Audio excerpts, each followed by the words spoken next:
You're sitting at a table for one. The menu is laminated, sticky at the corner where 1,000 other hands have held it before yours. You've read every price twice, not deciding, calculating. The waiter stands 3 feet away, pen against pad, weight shifting from one foot to the other, and the silence is starting to cost you something before you've spent a single dollar. You order water, just water. He writes nothing down. There's nothing to write. We'll come back to this table. But first, every table that came before it. Level 1, the tap water order. You're at a diner off the interstate.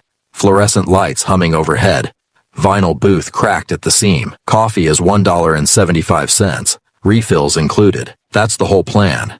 $6 in your pocket, a shift starting in 40 minutes, and you've already decided you won't eat until your break. The waitress, Denise according to the tag, fills your cup without asking, doesn't bring a menu.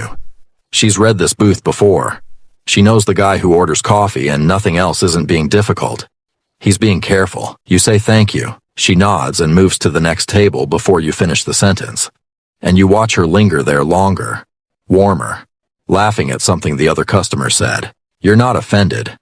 Time is the only thing she has to sell alongside the food, and she's not spending much of it on a $1.75 ticket. You make the coffee last 40 minutes. Nobody asks if you want anything else. Nobody has to. The first rule, at the bottom, you're not ignored because you're unwanted. You're moved through efficiently, because efficiency is the only kindness the system can afford to give you.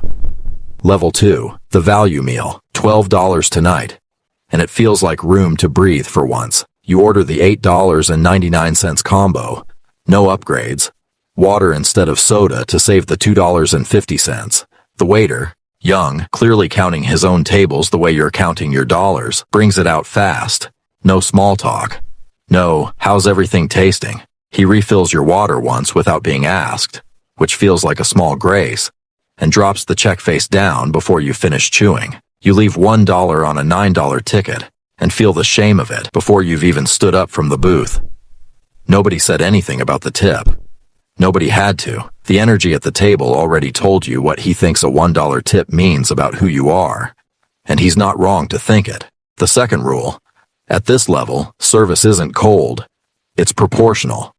You get exactly as much attention as the ticket justifies, and the ticket has already spoken before you have.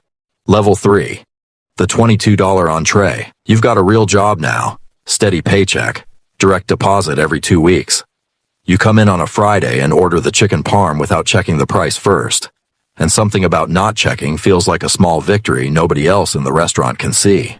The waiter, mid-30s, 10 years in, treats you like a person now. Not warmly, not coldly, professionally.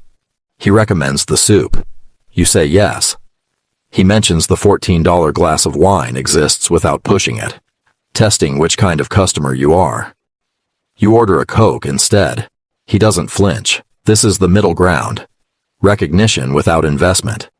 He'll be attentive if you need something, but he's not memorizing your face for next time. You tip 18% because you read somewhere that's the number, and you feel briefly, quietly proud of yourself for knowing it. The third rule, at $22, you've stopped being invisible. You haven't started being remembered. Level 4, the $40 steak. You bring a date this time, nervous in a way that has nothing to do with money for once. You order the ribeye without asking the price, and for the first time in your life, not asking isn't performance. It's genuinely not the first thing on your mind. He asks if you'd like to hear about tonight's specials before you've even opened the menu. A test most people fail without knowing they've been tested. You say yes. He recommends a $16 glass of Cabernet to pair with the ribeye. You say yes to that too. The check arrives at $94 for 2 people, and you don't do the math in your head the way you used to. He checks in twice during the meal, unprompted, to make sure everything's still good. Nobody does that for the coffee and water table. He does it here because the ticket has already told him what kind of night this could become. The fourth rule, at $40 a plate, the attention isn't given because you're special. It's given because you've become a candidate for more. Level 5, the tasting menu. No prices on the menu at all, just 5 courses and a number at the bottom. $85 per person. Wine pairing optional. You don't ask if that's reasonable. The host checks a reservation list, not a walk-in line. Your waiter introduces himself by name before he asks yours. He describes the first course like it's a small piece of theater, not a transaction. Halfway through, the chef sends out something you didn't order. A small plate, no charge, just because.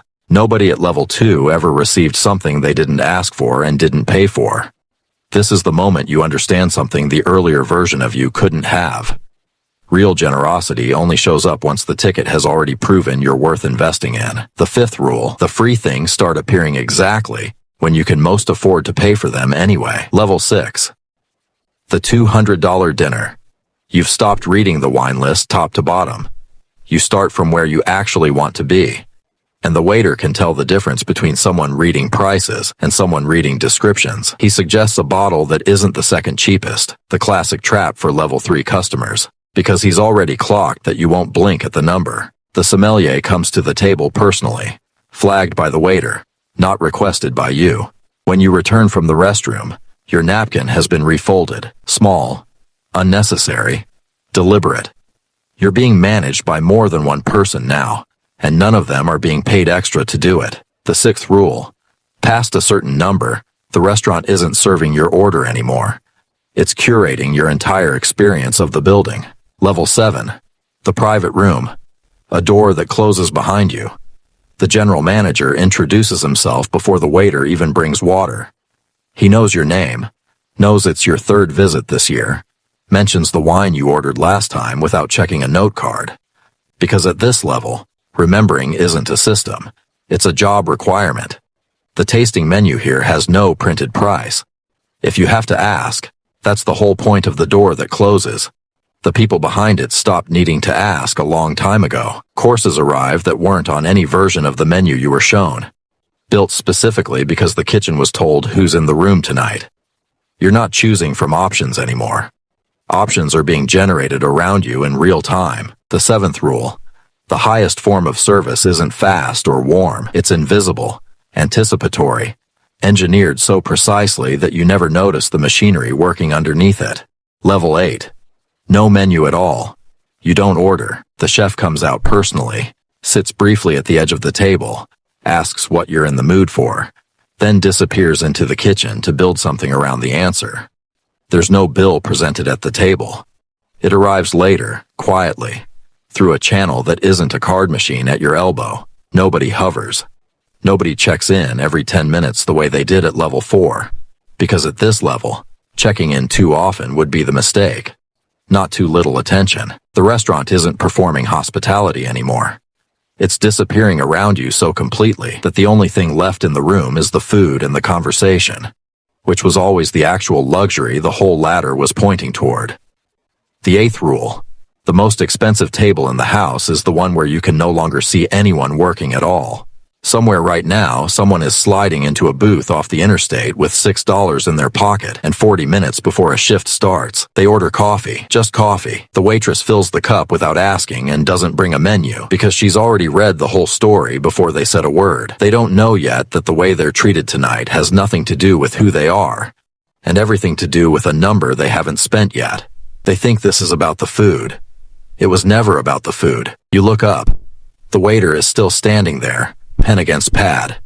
You finally speak, and for the next 3 seconds, before you've said a single word about what you're ordering, he's already deciding, the way they all do, the way they all always have, exactly how much of himself this table is going to get.